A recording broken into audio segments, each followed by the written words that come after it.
श्री कृष्ण और पुंडरीक की कथा, सच्ची भक्ति का रहस्य। संसार में भक्ति के अनेक मार्ग बताए गए हैं। कुछ लोग तपस्या करते हैं, कुछ मंदिरों में घंटों ध्यान लगाते हैं और कुछ लोग भजन कीर्तन में लीन रहते हैं। लेकिन क्या सच्ची भक्ति केवल ध्यान, जप और पूजा में ही होती है? क्या भगवान सिर्फ उन्हीं के पास आते हैं जो कठिन साधनाएं करते हैं? नहीं, भक्ति का असली रूप त्याग, प्रेम और सेवा में है। यही हमें भक्त पुंडरीक की अद्भुत कथा से सीखने को मिलता है। ये कथा हमें सिखाती है कि भगवान भक्त के दिल में बसते हैं, न कि मंदिरों या मूर्तियों में। ये कहानी भगवान श्री कृष्ण और एक साधारण गृहस्थ भक्त पुंडरीक की है, जिन्होंने अपनी सेवा और प्रेम से भगवान को अपने घर आने के लिए मजबूर कर दिया। आइए इस दिव्य कथा को विस्तार से जानते हैं। बहुत समय पहले भारत के किसी राज्य में पुंडरीक नामक एक साधारण गृहस्थ रहता था। वह कोई महान योगी या तपस्वी नहीं था, बल्कि एक साधारण व्यक्ति था जो अपने माता पिता की सेवा में लगा रहता था। पुंडरीक के माता पिता वृद्ध हो चुके थे और बहुत कमजोर थे। वे चल फिर नहीं सकते थे और हर समय देखभाल की जरूरत थी। पुंडरीक हर दिन उनका भोजन बनाता, उनके कपड़े धोता, उन्हें स्नान कराता और उनकी हर छोटी बड़ी जरूरत का ध्यान रखता।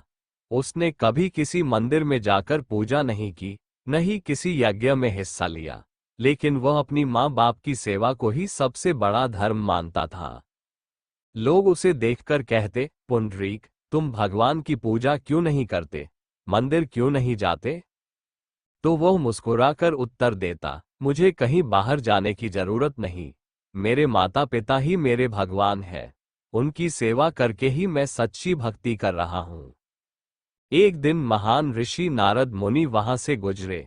उन्होंने देखा कि पुंडरीक बड़ी श्रद्धा से अपने माता पिता की सेवा कर रहा है। वह उनके पैर दबा रहा था, उन्हें भोजन करा रहा था और उनके चेहरे पर मुस्कान लाने की कोशिश कर रहा था। नारद मुनि को ये देखकर बहुत आश्चर्य हुआ। उन्होंने सोचा, यह व्यक्ति न तो जप करता है, न ध्यान, न कोई पूजा पाठ करता है, फिर भी इसमें इतनी दिव्यता क्यों है? वे पुंडरीक के पास गए और बोले, वत्स, तुमने कभी कोई व्रत या तपस्या नहीं की, न कोई तीर्थ यात्रा की, फिर भी तुम्हारे चेहरे पर ऐसा दिव्य तेज क्यों है? पुंडरीक ने विनम्रता से उत्तर दिया, हे ऋषिव, मुझे किसी तीर्थ यात्रा या कठिन तपस्या की आवश्यकता नहीं है।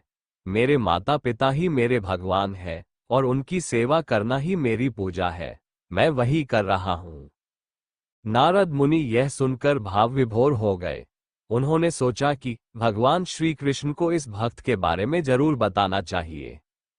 नारद मुनि तुरंत गोलोक धाम पहुंचे और भगवान श्री कृष्ण से बोले, हे माधव, आपने सच्चे भक्तों के बारे में बताया था, लेकिन आज मैं एक ऐसे भक्त से मिलकर आया हूं जिसकी भक्ति अद्भुत है। श्री कृष्ण मुस्कुराए और पूछा, कौन है वह भक्त, नारद? नारद बोले, हे प्रभु, वह कोई साधु संत या योगी नहीं, बल्कि एक साधारण गृहस्थ है, भक्त पुंडरीक। वह मंदिरों में जाकर पूजा नहीं करता, न ही किसी बड़े यज्ञ में भाग लेता है, लेकिन उसने अपने माता पिता की सेवा को ही अपना धर्म मान लिया है। भगवान श्री कृष्ण ने ये सुनकर कहा, नारद, यदि ऐसा है तो हमें तुरंत अपने इस प्रिय भक्त के दर्शन करने चाहिए। रात का समय था। पुंडरीक अपने माता पिता की सेवा में लगा हुआ था, जब अचानक उसके दरवाजे पर श्री कृष्ण प्रकट हुए। उनके साथ नारद मुनि भी थे। श्री कृष्ण ने मुस्कुराते हुए पुंडरीक से कहा, वत्स पुंडरीक, मैं स्वयं श्री कृष्ण तुम्हारे घर पधारा हूं। क्या तुम मेरी पूजा नहीं करोगे? पुंडरीक ने जब ये सुना तो उसकी आंखों से आंसू छलक पड़े, लेकिन वह अपने माता पिता के पैर दबा रहा था और उनकी सेवा छोड़कर उठ नहीं सका। उसने हाथ जोड़कर भगवान से कहा, हे प्रभु, मैं अभी माता पिता की सेवा में लगा हूं। यदि आप मुझसे प्रसन्न हैं, तो कृपया थोड़ा धैर्य रखें और वहीं खड़े रहें, जब तक मैं अपना कार्य पूरा न कर लूं। भगवान श्री कृष्ण मुस्कुराए। वे वहीं दरवाजे पर खड़े रहे, क्योंकि वास्तव में वे पुंडरीक की सेवा से ही प्रसन्न हो चुके थे। जब पुंडरीक अपनी सेवा समाप्त कर चुका, तो उसने भगवान के चरणों में गिरकर प्रणाम किया। श्री कृष्ण ने आशीर्वाद देते हुए कहा, वत्स, तुमने सिद्ध कर दिया कि भक्ति केवल मंदिरों और पूजा में नहीं, बल्कि सेवा और प्रेम में भी होती है। तुम्हारी निस्वार्थ सेवा देखकर मैं तुम्हारे घर आया।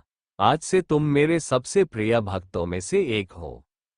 ये कहकर श्री कृष्ण ने पुंडरीक को मोक्ष का आशीर्वाद दिया और उसे अमरत्व का वरदान दिया। इस कथा से हमें 3 महत्वपूर्ण बातें सीखने को मिलती हैं। भक्ति केवल मंत्र जप, व्रत या पूजा करने तक सीमित नहीं है, बल्कि अपने कर्तव्यों को निस्वार्थ भाव से निभाना भी भक्ति का एक रूप है। भगवान केवल उन्हीं के पास नहीं जाते जो कठिन तपस्या करते हैं, बल्कि वे सच्चे प्रेम और सेवा करने वालों के पास भी स्वयं आ जाते हैं। माता पिता की सेवा सबसे बड़ी पूजा है। जो अपने माता पिता को खुश रखते हैं, वे भगवान को खुश रखते हैं।